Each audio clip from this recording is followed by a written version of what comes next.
My name is Hilda. I'm 60 years old, and what I'm about to tell you today will forever change the way you see your own family. Just 3 days ago, my own son Damien and my daughter-in-law Melissa pushed my husband Henry and me off a 90-foot cliff. As I lay there broken and bleeding, I heard my husband's desperate whisper, "Hilda, don't move. Play dead." But that wasn't the worst of it. The worst was when Henry revealed the most terrible truth a mother could ever hear, a secret our children had kept for 25 years.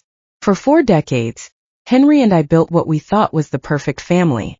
We woke up every morning in our little suburban home where the smell of fresh coffee mingled with the sound of birds singing. I worked as a teacher at the local elementary school, and every afternoon I came home with stories of my young students. Henry had his carpentry shop where he created the most beautiful furniture you've ever seen. His hands, rough yet delicate, could transform a simple piece of wood into a work of art. We had 2 sons, Richard, our firstborn, and Damien, 5 years younger. Richard was the soul of the house, always laughing, always helping his father in the shop, always shielding me from any worries. Damien was different, more reserved, but I loved him with the same intensity. As a mother, you never play favorites, or at least that's what I thought. On Sundays after church, the whole family would gather around our oak table, which Henry had carved with his own hands. Richard would tell us his plans to study engineering, while Damien would remain silent, just picking at the food on his plate.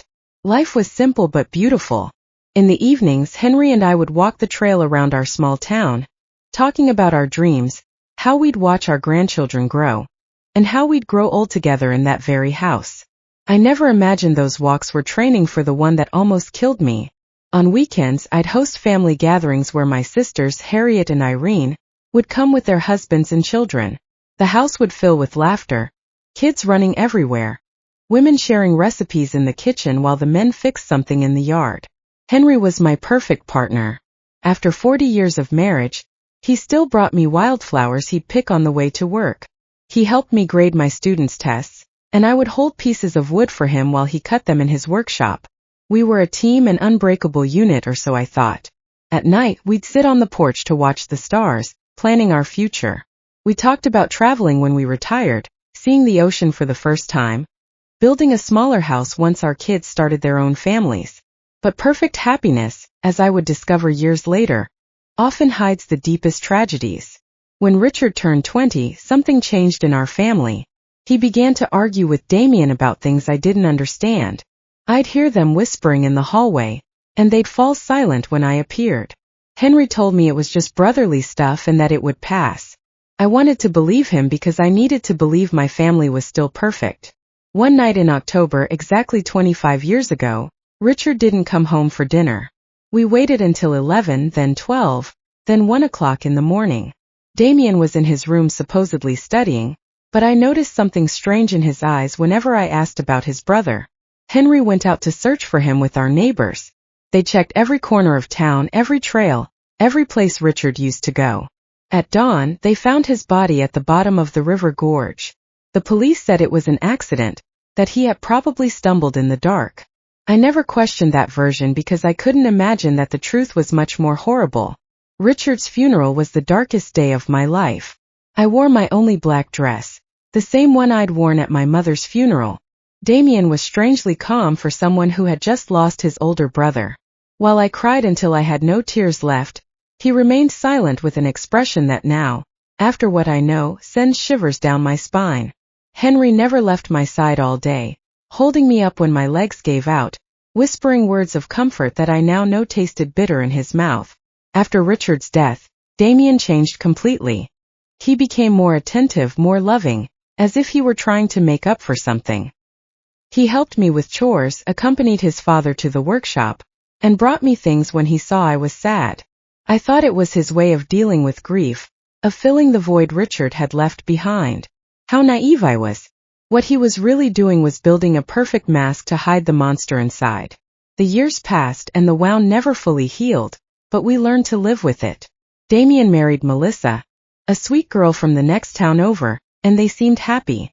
They had 2 beautiful children, and I finally felt like life was giving us a second chance at happiness. Melissa called me Mom and helped me with the housework when they visited. Damien had inherited his father's talent for carpentry, and had his own business. Everything seemed perfect again. But now, lying at the bottom of this gorge with my ribs broken and the metallic taste of blood in my mouth, I understand that all that happiness was a carefully constructed lie. The first signs that something was wrong began 6 months ago, when Henry and I decided to update our will. We had saved our entire lives. And between the house, the land I inherited from my parents, and our bank savings, we had nearly $200,000 to leave our children and grandchildren. It was Damien who suggested we visit the lawyer. Mom, Dad, you're both 60 years old now. It's important to have everything in order, he told us with that smile that now seemed sinister. Melissa would nod beside him, stroking my hand with those fingers that would later push me to my death. We love you so much, and we want to make sure you're protected, she added in her sweet voice. How foolish I was to interpret those words as genuine love.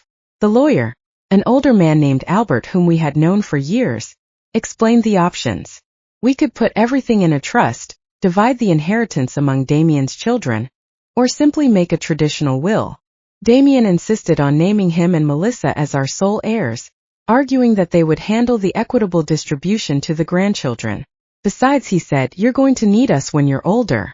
It's better for us to have access to the resources to take care of you properly. Something in his tone made me uncomfortable, but Henry seemed convinced. My husband, who had always been more trusting than me, accepted the proposal without much resistance. I had my doubts, especially since I remembered how Richard had always talked about helping us financially when we got older. My oldest son had plans, dreams of taking care of us when the time came, but Richard was gone, and Damien was our only surviving child. We signed the papers on a Tuesday afternoon. I remember Melissa was wearing a pretty green dress and gave me a big hug after the ceremony. Now we're officially a united family forever, she whispered in my ear. Her words gave me a chill then, though I didn't understand why. Damien shook his father's hand with a smile that didn't reach his eyes. That night, as I made dinner, I couldn't shake the feeling that I had made a terrible mistake. The following weeks were strange. Damien and Melissa started visiting us more often, but their visits had a different feel. They no longer came just to spend time with family. They always had suggestions about how we should improve the house, what investments we should make, or what life insurance policies we should get. Mom, you should think about selling this big house and moving somewhere smaller, Melissa said while examining our furniture with calculating eyes. We could help you find a comfortable apartment in town. But I loved our house. Every corner held a memory. Every room told a story of our 40 years of marriage. The kitchen where I had prepared thousands of meals for my family. The workshop where Henry created his masterpieces. The yard where our children and grandchildren had played. I couldn't imagine my life anywhere else. When I told them this, I saw a flicker of irritation in Damien's eyes that chilled me to the bone. Mom, you're being irrational, he said in a tone he had never used with me before. This house is too big for two people your age. If you fall down the stairs or something happens, we won't be able to help you in time. Melissa nodded vigorously, adding, besides, the upkeep must cost a fortune. It would be much smarter to sell now while the housing market is high and move to something more appropriate for your age. Henry began to consider their arguments. My husband, who had always been practical, started talking about the logic behind their suggestions. But I couldn't shake the feeling that there was something more behind all this pressure. One night, after another of these tense conversations, I asked Henry if he didn't think it was strange that Damien was suddenly so interested in our financial affairs. Hilda, he just cares about us, he replied while brushing his teeth. Maybe we should consider his suggestions. We're not as young as we used to be. But I saw something in my husband's eyes, a shadow of doubt he didn't want to acknowledge. Now I know that Henry already had his suspicions, that he had started to connect the dots that I didn't even know existed. Things escalated when Damien suggested we give him power of attorney over our finances. It's just for precaution, he explained while Melissa prepared tea in our kitchen as if she owned the place. If one of you gets sick or has a health issue, we can manage your affairs without legal complications. The way he said it so naturally, so logically, it almost convinced me. But there was something about his insistence that made me nervous. I couldn't sleep that night. I stayed awake staring at the ceiling, listening to Henry's breathing beside me, trying to understand why I felt so uneasy. The next day, I decided to call my sister Harriet for advice. Harriet had always been sharper than me, more suspicious of people's intentions. When I told her about Damien's pressure, she was silent for a long moment. Hilda, she finally said, doesn't it seem strange to you that Damien is so anxious to control your money? I mean, he has his own business. He's doing well financially. Why would he need so much control over your finances? Her words hit me like a slap. She was right. Damien had never seemed to have financial problems, had never borrowed money, had never shown any signs of needing our financial help. That afternoon, when Damien came for another of his talks about our future, I decided to confront him directly. Son, I said as we sat in the living room, why is it so important for you to have control over our financial affairs? Your father and I are still in our right minds. His reaction was immediate and telling. His face hardened, and for a moment I saw something in his eyes that reminded me of something cold, calculating, and dangerous. Mom, it's not about control, he responded in a tense voice. It's about love, care, and family responsibility. But the way he said family responsibility sounded more like a threat than an expression of affection. Melissa, who had been silent until then, intervened with her sweet but firm voice. Hilda, we just want what's best for you. It's painful to see you worry about things we could easily handle. That night, after they left, Henry and I had our first serious argument in years.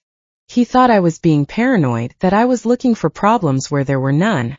I insisted something wasn't right, that our son's behavior had changed too much.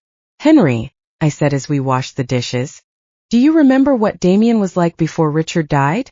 He was different, more distant, more I don't know how to explain it, but there was something about him that scared me. My husband stopped washing the plate in his hands and looked at me intently. In his eyes I saw something I hadn't seen before. Recognition. Hilda, he said in a very low voice, there are things about Richard's death that I never told you. My heart began to pound so hard I thought it would beat out of my chest. Henry's words hit me like a lightning bolt. What about Richard's death? I asked with a trembling voice. My husband sat heavily in one of the kitchen chairs, the same table where we had shared thousands of family meals, where Richard used to do his homework, and where Damien had always remained silent. Henry ran his hands over his face, as if he were trying to erase the memories that had tormented him for 25 years. The night Richard died, he began in a broken voice, Damien wasn't in his room studying like he told us.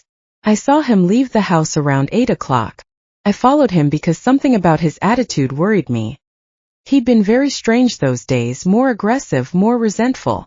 My husband paused, looking at his hands as if the terrible truth he had kept for so long was written on them.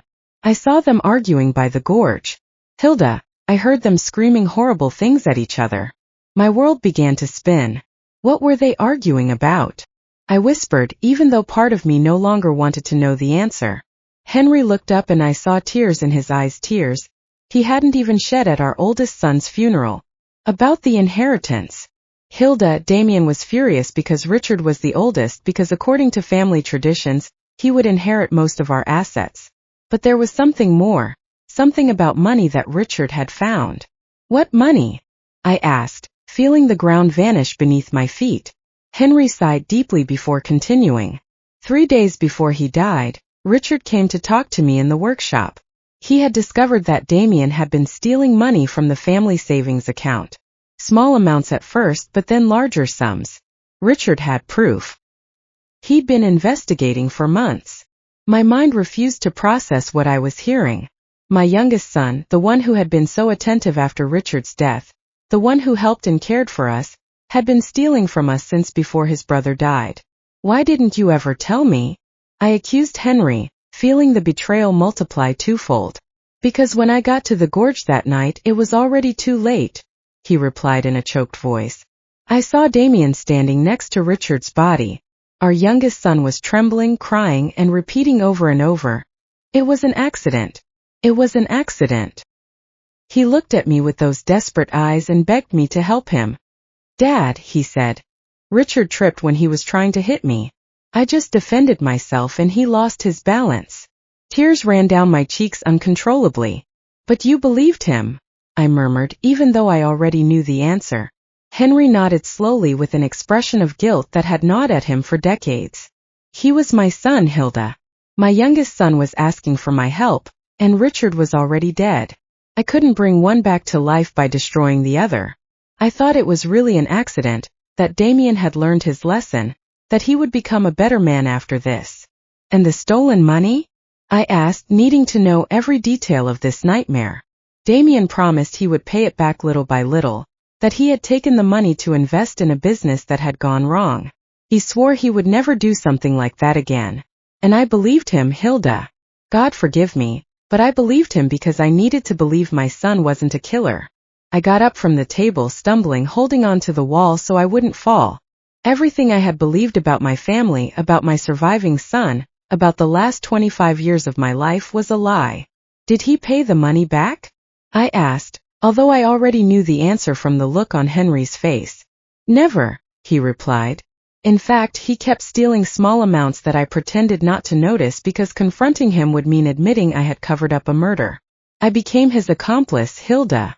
Every time I stayed silent, every time I pretended not to see the bank accounts dwindle, I became more of his accomplice. The horrible reality began to take shape in my mind.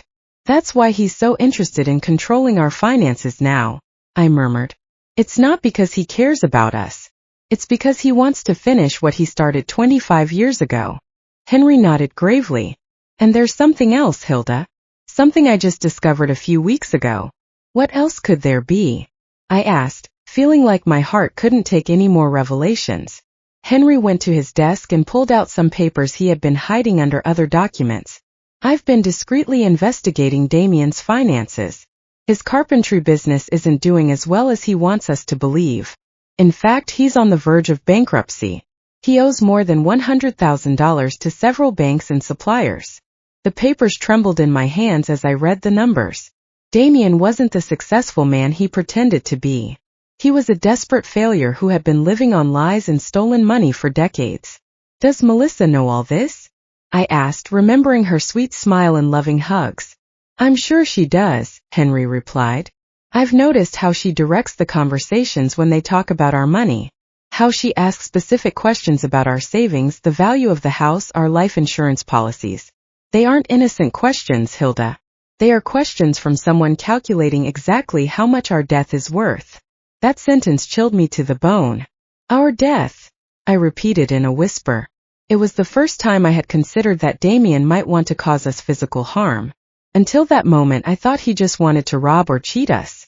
But if he had killed his own brother for money, what would stop him from killing his parents for the same reason? Henry, I said, grabbing his hands, we have to go to the police. We have to tell them the truth about Richard and about what's happening now. But my husband shook his head with a look of hopelessness that broke my heart. With what evidence, Hilda? I'm an accomplice to covering up a murder. If I talk now, I'll go to jail too.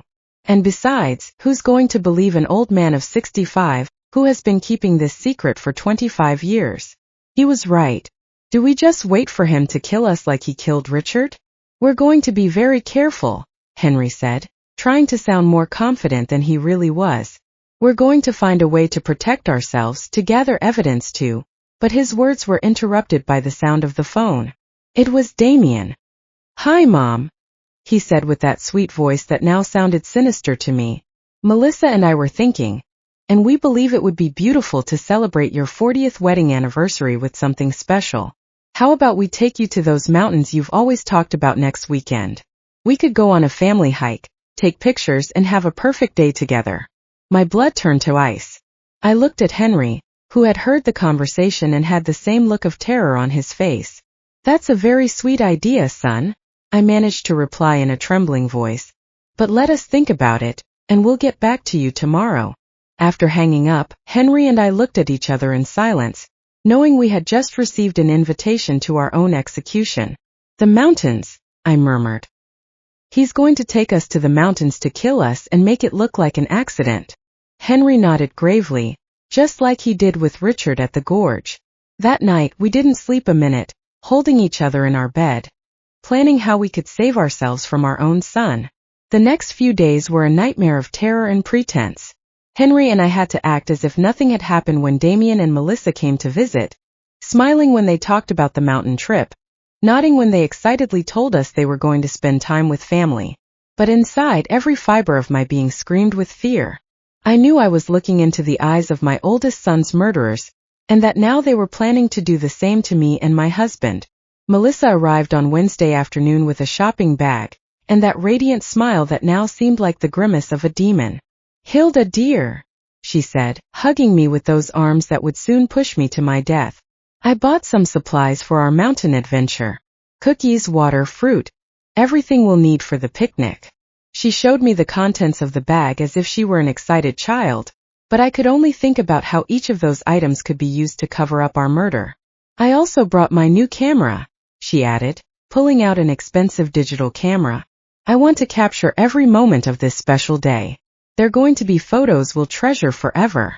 The irony of her words made me sick. The only photo she would take would be of our broken bodies at the bottom of some cliff if anyone ever found us. Damien appeared behind her carrying a new-looking hiking backpack. "Dad," he said to Henry with feigned enthusiasm, "I bought all the necessary equipment for a safe hike. Ropes, harnesses, lanterns, a first aid kit."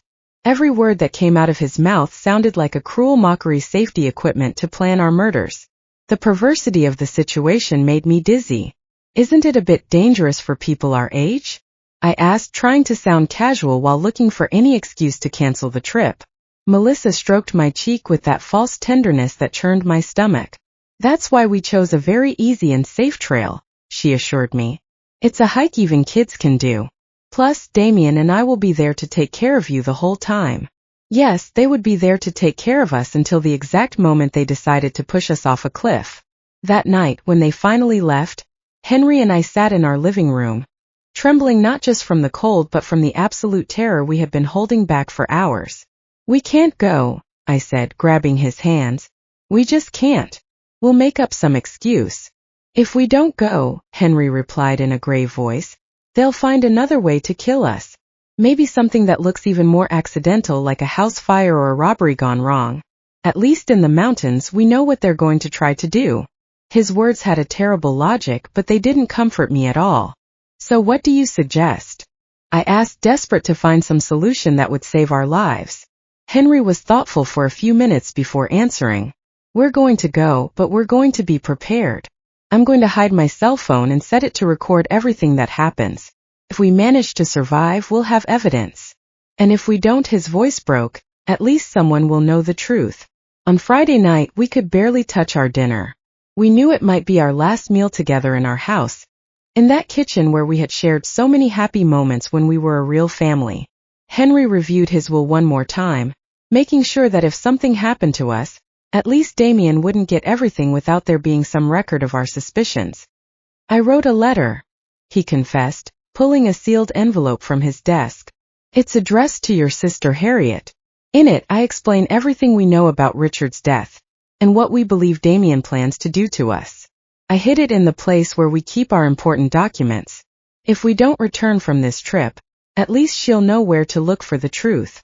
That night, we went to bed holding each other, whispering words of love that could be our last. "If something happens to me," Henry said, "I want you to know that these 40 years with you have been the best of my life. Despite everything, despite the mistakes and the secrets, I love you more than my own life." I cried in silence, memorizing the rhythm of his breathing, the warmth of his body, the smell of his skin. Saturday dawned with a clear sky that seemed to mock our situation. Damien arrived early, whistling a cheerful tune that chilled my blood. "Morning, lovebirds," he called from the front door. "Ready for your big adventure?" Melissa appeared behind him, radiant as a bride on her wedding day, except this was a wedding with death. During breakfast, which we could barely eat, Damien explained the route we would take in detail. "It's a beautiful trail," he said, spreading a map on the table. "It leads to a lookout where you can see the whole valley. They say the views are spectacular." His eyes shone with an enthusiasm that seemed demonic. Of course, the views would be spectacular. They would be the last we would see in our lives. "The trail has some steep parts," Melissa added, as if giving us useful tourist information, "but nothing that experienced hikers like you can't handle." Her comment about our supposed hiking abilities sounded like a cruel joke.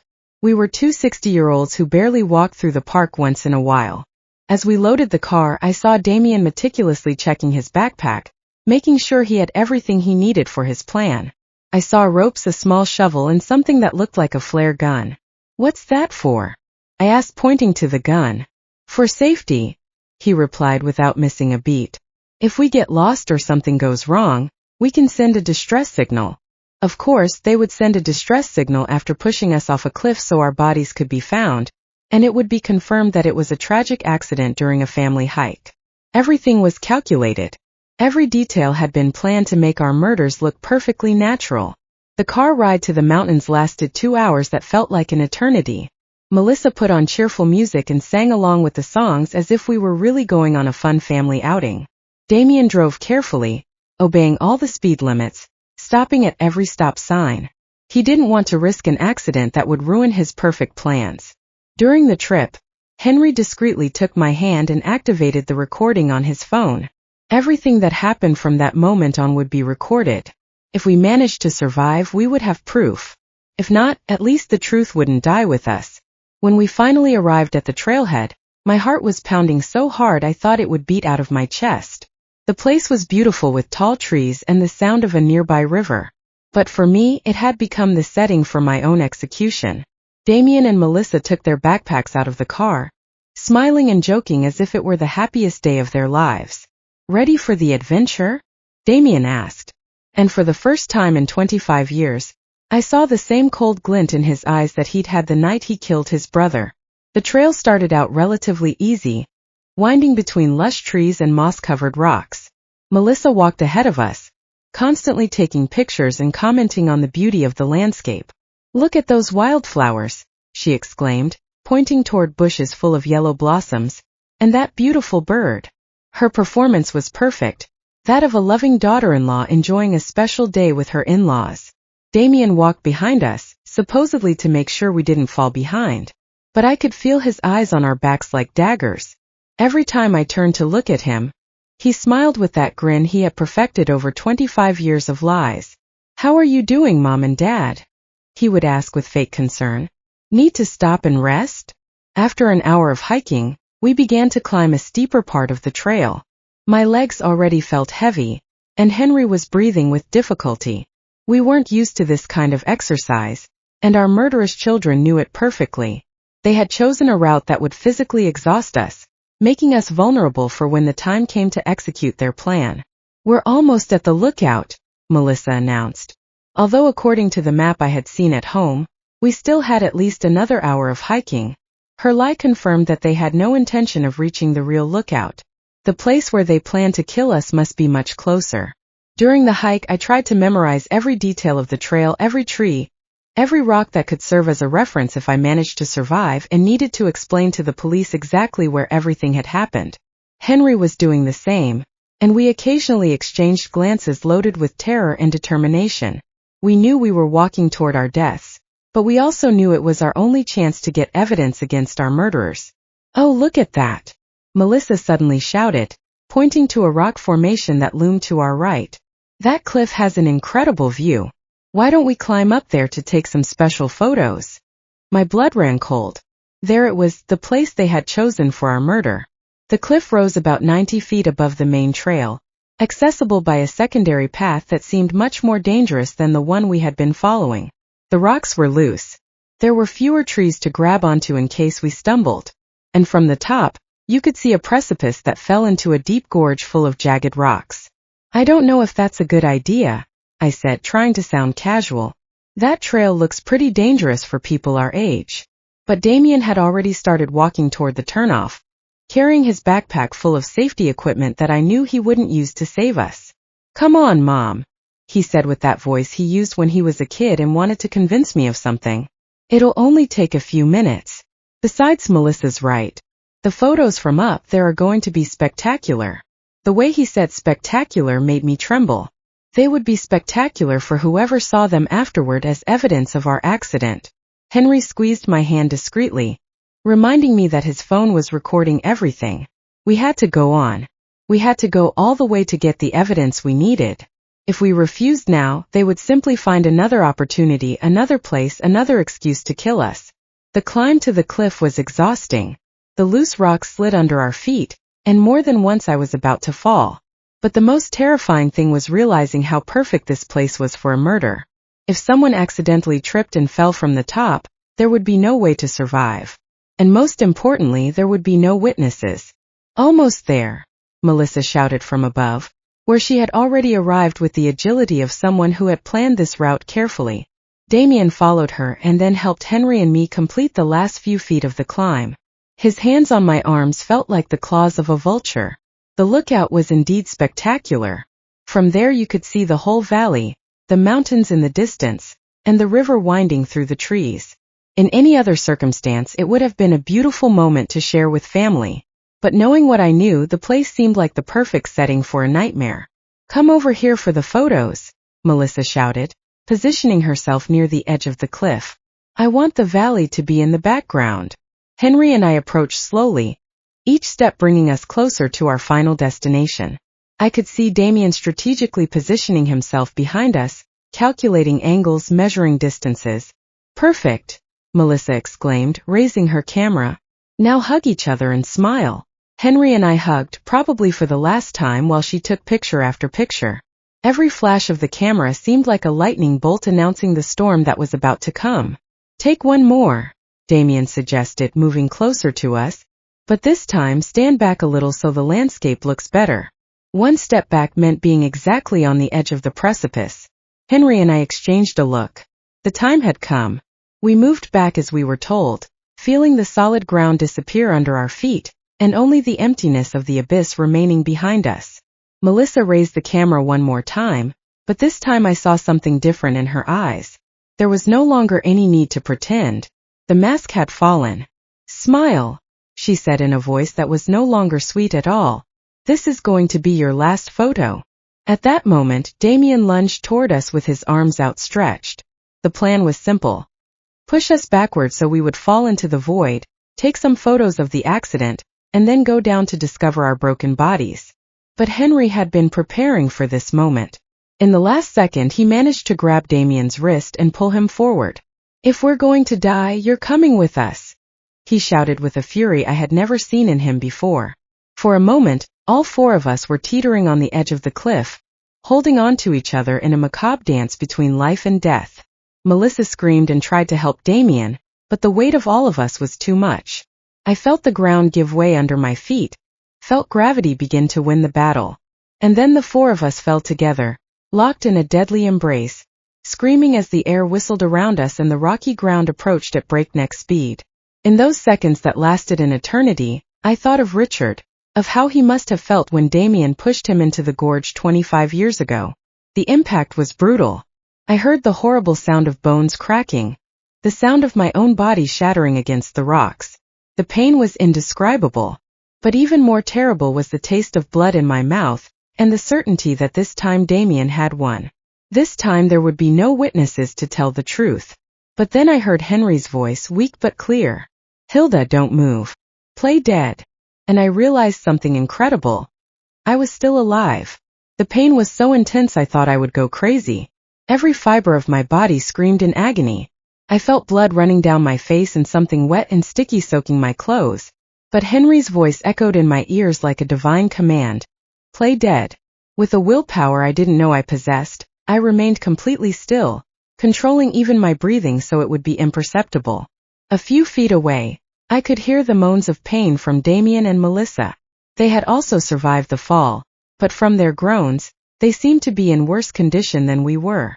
"Melissa," I heard my son's broken voice. "Are you okay?" His concern for his wife made my stomach churn. This man, who had murdered his own brother and had tried to kill us, was still capable of feeling love for someone. "I think I broke my leg," Melissa moaned. "It hurt so much, Damien." "And what about the old people?" The disrespectful way she referred to us confirmed what I already knew. We had never been family to her. We were just obstacles on her way to our money. I heard movement as if Damien were crawling toward us.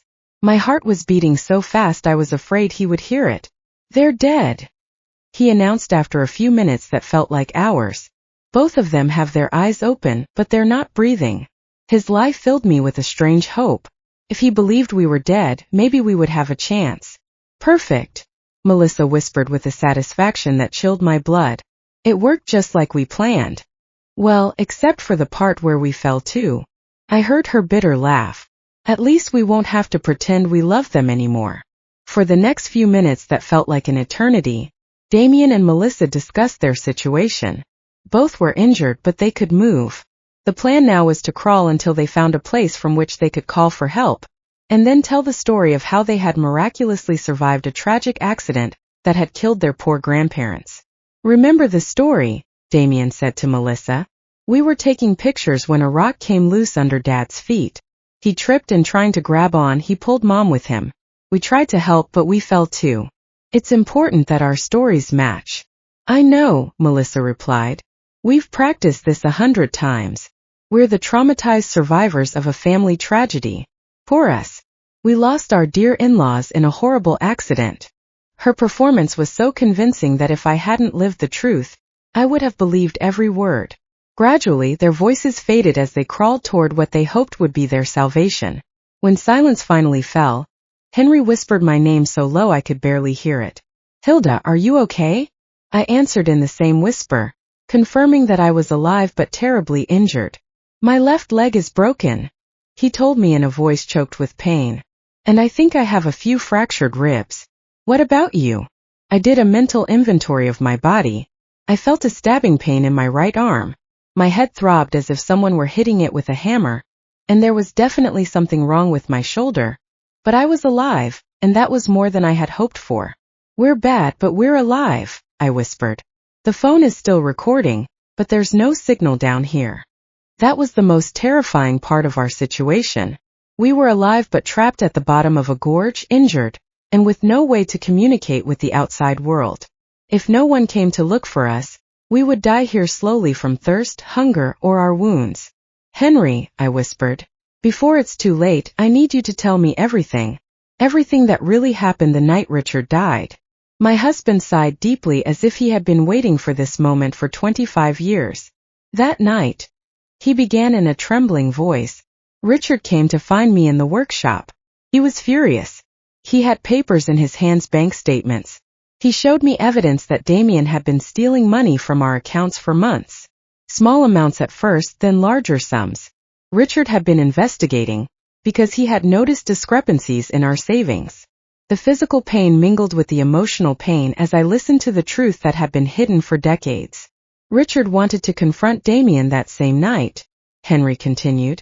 I tried to calm him down, to convince him to wait until the next day, but he was determined. He said he couldn't sleep knowing his younger brother was stealing from us. And you followed him? I asked, even though I already knew the answer. I followed him because I was afraid of what might happen. I knew Richard's temper when he got angry, and I also knew I had noticed something strange about Damien lately. A coldness that sent shivers down my spine. When I got to the gorge, Henry continued, I found them screaming at each other. Richard had the papers in his hand, waving them in Damien's face. You're a thief, he was yelling. You're stealing from our own parents. Damien denied everything. He said Richard was crazy, that he was making things up. My heart raced as I imagined the scene, my two sons facing off in the dark, one accusing the other of betrayal. What happened next? Henry paused for a long time before continuing. Richard told him that if he didn't return the money and confess everything to us, he would tell us the truth himself. Damien went berserk. He yelled that Richard had always been the favorite, that he had always had everything easy, that it was time for things to change. And then Henry's voice broke. Damien pushed Richard. It wasn't an accident. He pushed him with all his strength deliberately. I saw Richard trying to keep his balance. Saw his arms flailing desperately, looking for something to grab onto. But it was too late. Tears streamed down my cheeks, mixing with the blood from my wounds. Why did you never tell me the truth? Henry sighed deeply. Because when I got to where Damien was, he was crying, trembling, telling me over and over that it had been an accident, that he hadn't meant to do it. He begged me not to tell you anything, that he couldn't lose you too. But you knew it was a lie, I murmured from the bottom of my heart. Yes, but he was my son, Hilda, my only surviving son. How could I turn him over to the police? How could I destroy what was left of our family? His justification hurt as much as my physical injuries. And the stolen money? I continued. Damien promised me he would return it little by little. He swore it had been a bad decision, that he had been desperate, that it would never happen again. But he never returned a single penny. In fact, he kept stealing, and I kept quiet because every day that passed made me more of an accomplice to his crime. Just then we heard voices in the distance. Damien and Melissa had managed to find help. Soon, rescue teams would be here, and our murderous children would play the role of their lives, the traumatized survivors of a family tragedy. The voices got closer and closer, accompanied by the sound of helicopters flying over the area. The rescue team had arrived, and with them came the most crucial moment of our lives. Henry and I had to make a decision in a matter of minutes. Should we continue to pretend to be dead until we found the perfect opportunity to reveal the truth, or risk being rescued along with our murderers? Hilda, Henry whispered urgently. The phone recorded everything that happened up there. We have Melissa's confession about the plan. We have Damien admitting that we are obstacles. We have everything. But if they find us alive now, they can destroy the evidence before we manage to hand it over to the authorities. He was right. If Damien and Melissa realized that we had survived and heard their confessions, they would find a way to silence us forever. This time it wouldn't be an accident. It would be something much more direct and definitive. We had to wait for the perfect moment. They're down here, Damien's voice shouted from above. My parents, please hurry. His performance was perfect, his voice broken with pain and despair. If I hadn't known the truth, I would have believed he was a son devastated by the loss of his parents. Sir, stay calm, an authoritative voice replied, which must have belonged to the head of the rescue team. We're going to come down to evaluate you. You and your wife can move. I heard the sound of ropes and equipment being prepared for the descent. Melissa had perfected her role as the grieving daughter-in-law. I can't believe this happened, she sobbed. We were taking pictures, so happy. It all happened so fast. A rock came loose and they fell. Every word was a stab in my heart because I knew she would repeat those same words to the police, to the media, to anyone who wanted to hear her version of events. The rescuers began to descend. I could hear their voices getting closer, the sound of their boots against the rock, the clinking of their equipment. Henry discreetly squeezed my hand, reminding me that we had to keep up the act no matter what happened. They're here, one of the rescuers shouted upon finding us. We have 2 people at the bottom of the gorge. He approached us and began to examine us. I kept my eyes closed and my breathing so shallow it was almost imperceptible. I felt his hands looking for a pulse on my neck, his ear close to my mouth trying to detect breathing. This one still has a faint pulse, he announced, referring to Henry. The woman? I'm not sure. I need the medical team down here immediately. My heart raced. The plan was working.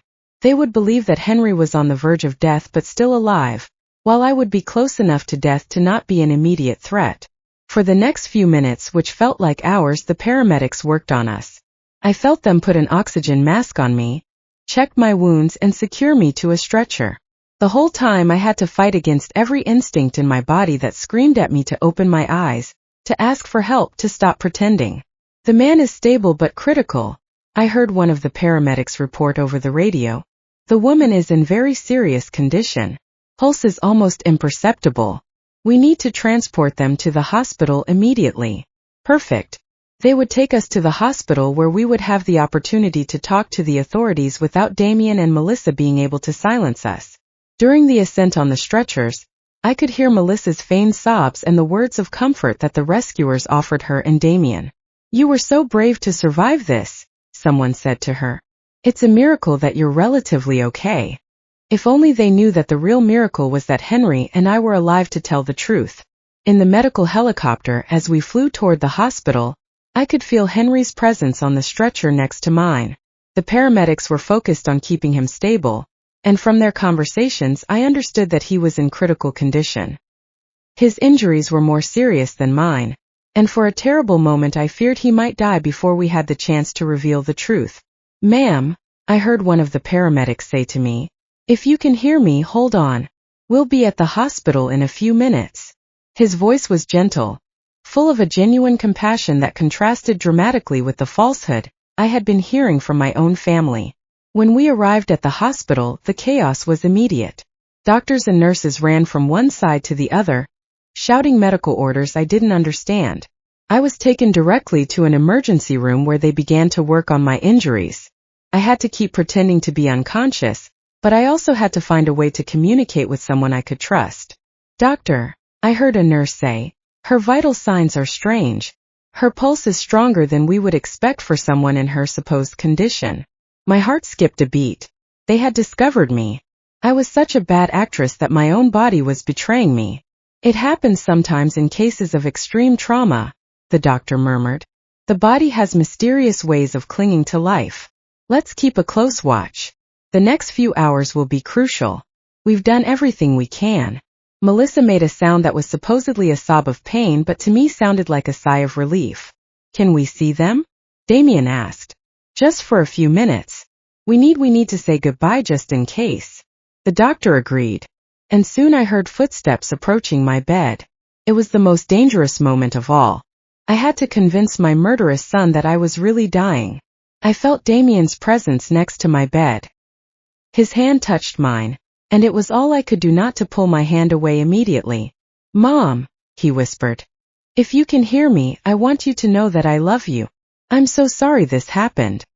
His words were poisoned honey sweet on the surface but deadly in their essence. Melissa approached from the other side. "Hilda dear," she murmured, "you've been like a mother to me. We'll never forget you." Liar. The only reason they wouldn't forget me was because they would have to live with the knowledge that they had murdered me. But then Damien leaned closer to my ear and whispered something that chilled my blood. "I hope you've learned your lesson, Mom. You should never have asked so many questions about our finances. Some truths are better left buried, just like Richard." At that moment I knew our plan had worked. Damien had just confessed, and even though I had no way to record it, there was a nurse in the room who had heard every word. Damien's whisper echoed in my ears like a direct confession of his guilt. He had mentioned Richard. He had admitted that some truths should remain buried. And most importantly, he had acknowledged that our questions about finances had been the reason for our accident. But I needed more than that. I needed a full confession that couldn't be misinterpreted or denied later. The nurse who had overheard the comment, a young woman named Inns, according to her ID badge, had frozen next to the monitoring machine. I saw through my half-closed eyelids as her eyes widened in surprise and horror. She had heard something she shouldn't have heard. And her expression told me she understood the implications of those words perfectly. "What did you say about Richard?" Melissa whispered, obviously surprised by the mention of the dead brother. Damien tensed, realizing he had said too much. "Nothing," he muttered. "I just meant well. Mom always wondered what really happened that night. I guess it doesn't matter anymore." But it did matter. And Melissa was smart enough to realize that her husband had made a mistake. "Damien," she said in a tense voice, "let's go. The doctors need space to work." I could feel the tension between them, the mutual understanding that they had said too much in the wrong place. After they left, the nurse approached my bed. "Ma'am," she whispered so low I could barely hear her. "I know you can hear me. What I just heard is not normal. If you are in danger from those people who were just here, you need to tell me somehow." Her voice had an urgency that filled me with hope. Someone else had started to suspect. Very slowly, almost imperceptibly, I moved my index finger. It was the smallest possible movement, but Inns noticed it immediately. "Oh my God," she whispered. "She's pretending to be unconscious." I moved my finger again, this time twice. "Yes," she said, leaning even closer. "Listen, I'm going to pretend I'm checking your monitors. If you are in danger from those people who were just here, move your finger 3 times. Without hesitation, I moved my finger 3 times. Inns gasped. "They did this to you." 3 more movements. The nurse moved away from my bed and pretended to check my 4, while she processed what she had just discovered. I could see in her expression that she was struggling with the decision of what to do. Finally, she approached me again. "I'm going to talk to the doctor in charge," she whispered. "But I need you to keep pretending until we can protect you. Do you understand?" I moved my finger once. The next few minutes were agonizing. Inns left the room and I was left alone, waiting and praying that she would believe my story and take the right actions. Finally, I heard footsteps approaching. It was Inns accompanied by an older man who must have been the chief doctor and, surprisingly, 2 police officers. "Ma'am," the doctor said in a low voice, "Nurse Inns told me about your situation. If you can hear me, we need you to know that you are safe now. The officers are here to protect you." A wave of relief so intense almost broke my act. "Can you open your eyes?" one of the officers asked. Slowly, very slowly, I opened my eyes. The hospital light blinded me for a moment, but I gradually managed to focus on the worried faces surrounding me. "Thank God," Inns murmured. "I thought I was going crazy." "Ma'am," said the police officer, a middle-aged man with a serious expression, "I'm Detective Johnson. We understand you may be in a very dangerous situation. Can you tell us what really happened on that mountain?" My voice came out as a raspy whisper after hours of pretending to be unconscious. My son and his wife pushed us."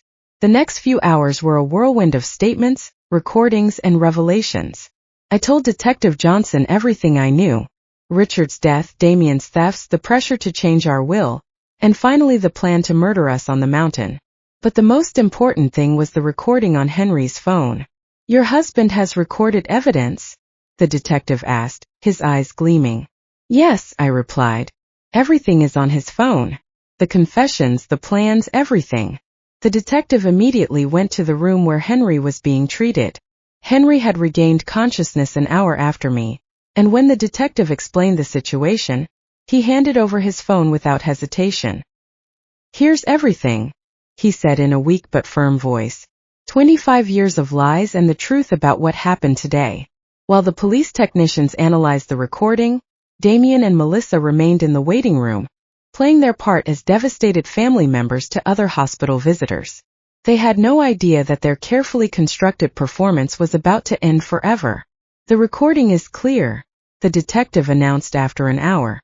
"We have explicit confessions about Richard's murder, admissions about stealing money, and direct evidence of premeditated attempted murder against you too. It's more than enough to arrest them." "But are you going to arrest them here?" I asked, concerned about our safety.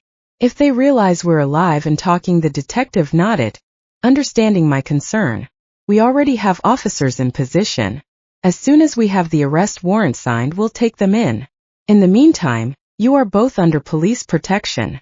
The irony of the situation was not lost on me. Damien and Melissa were down there probably talking to other patients' relatives, receiving condolences for our deaths, planning how to handle our funeral and inheritance. They had no idea that upstairs in the hospital rooms, we were tearing down their carefully constructed world of lies. "Is there anything else?" the detective said, pulling out a folder of papers. "After hearing your story, we investigated your son's finances. Not only is he bankrupt as you suspected, but he also owes money to some very dangerous people, unofficial lenders who don't take excuses." My blood ran cold. "You mean that we weren't just inconvenient to him?" "He confirmed it," the detective said. "You were his only salvation. With your inheritance, he could pay off his debts and start over. Without you, he would probably be dead in a few weeks." That revelation added a new dimension to the betrayal. He hadn't just seen us as obstacles. He had seen us as his financial lifesaver. Our death was not just convenient for him, it was absolutely necessary for his survival. "And what will happen to our grandchildren?" I asked, feeling a new wave of pain at the thought of Damien and Melissa's innocent children. "Social services will take temporary custody of them," the detective replied gently.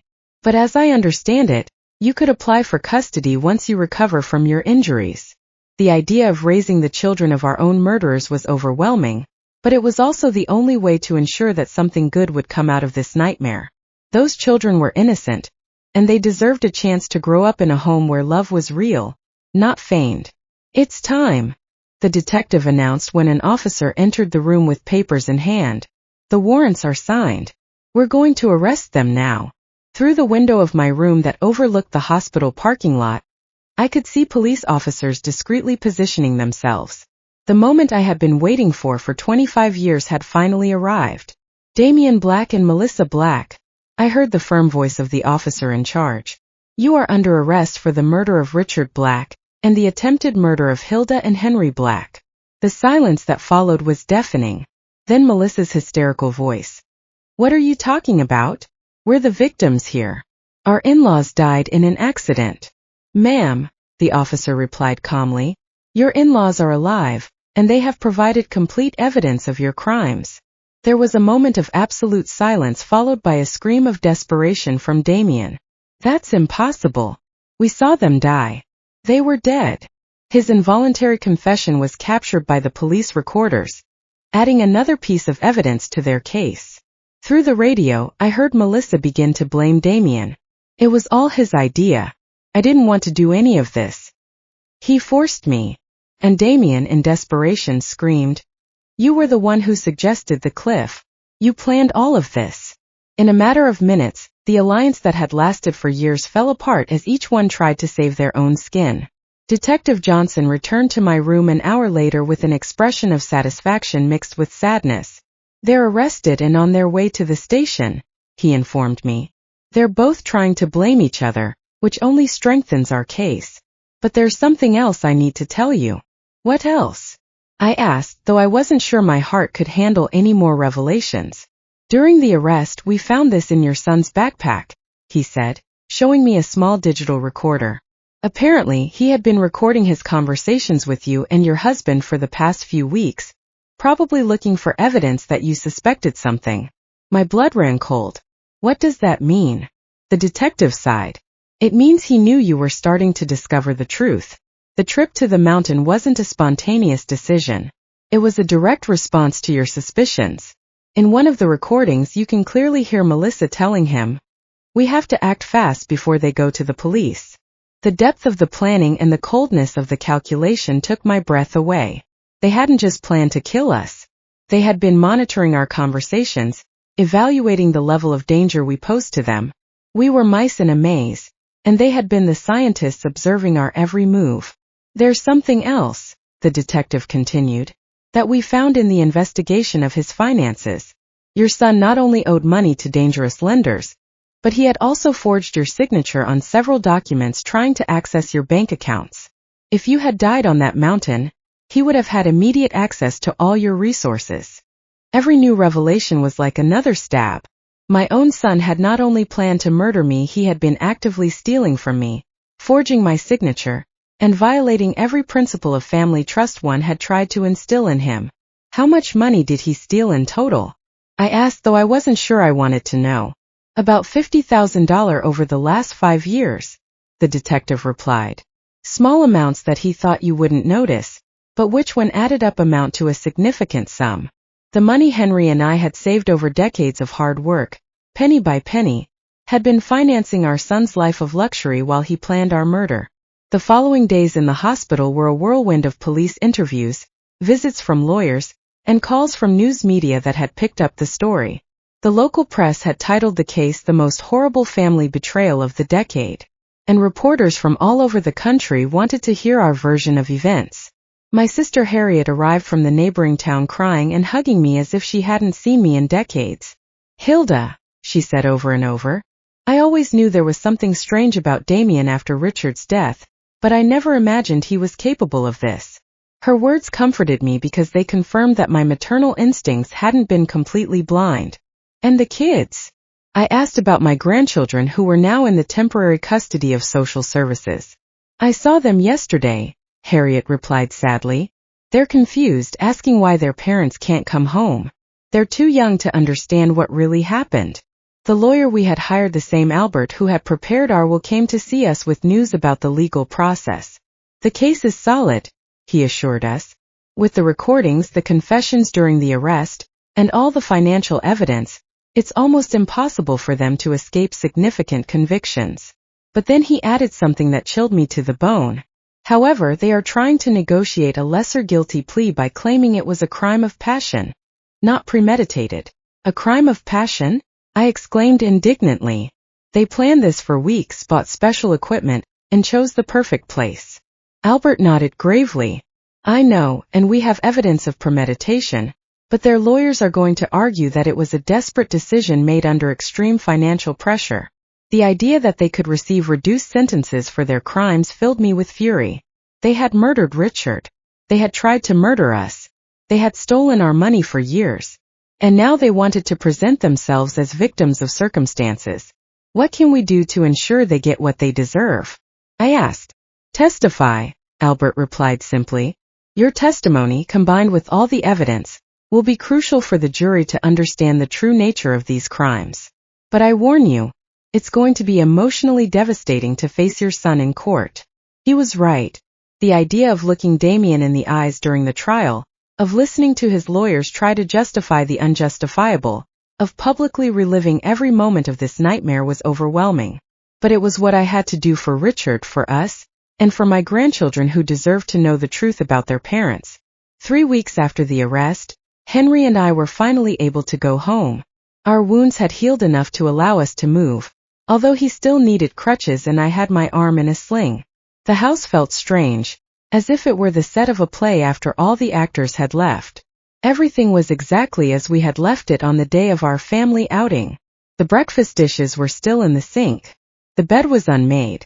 The flowers Damien had brought me that week were still on the kitchen table, now withered and dead. It was as if time had stopped at the moment our normal lives ended forever. Do you think we'll ever be happy again? I asked Henry that first night back as we lay in our familiar bed. He hugged me with his uninjured arm and sighed deeply. I don't know, Hilda, he said. But we're alive. We have the truth on our side, and for the first time in 25 years, we don't have to live with secrets. The trial began 6 months later. On the day I had to testify, I looked Damien directly in the eyes for the first time since the arrest. I saw no remorse, no pain. I didn't see the son I had raised. I saw a cold and calculating stranger who had disguised himself as my son for decades. When I finished my testimony, after recounting every horrible detail of our experience, I addressed him directly from the witness stand. Damien, I don't know who you are, but you are no longer my son. My son died the night you killed Richard, and what has been living in his place for 25 years is a monster that I unwittingly helped raise. The jury deliberated for 3 days before finding Damien guilty of first-degree murder for Richard's death and first-degree attempted murder for what he did to us. Melissa received the same conviction as an accomplice. Both were sentenced to life in prison without the possibility of parole. Now, 1 year later, Henry and I have begun the process of formally adopting our grandchildren. They are beautiful and innocent children who deserve a chance to grow up knowing what true love is, not the manipulative and toxic love they received from their biological parents. Every night when I tuck them in, I tell them about their Uncle Richard, the brother they never knew. I tell them about his kindness, his honesty, his dream of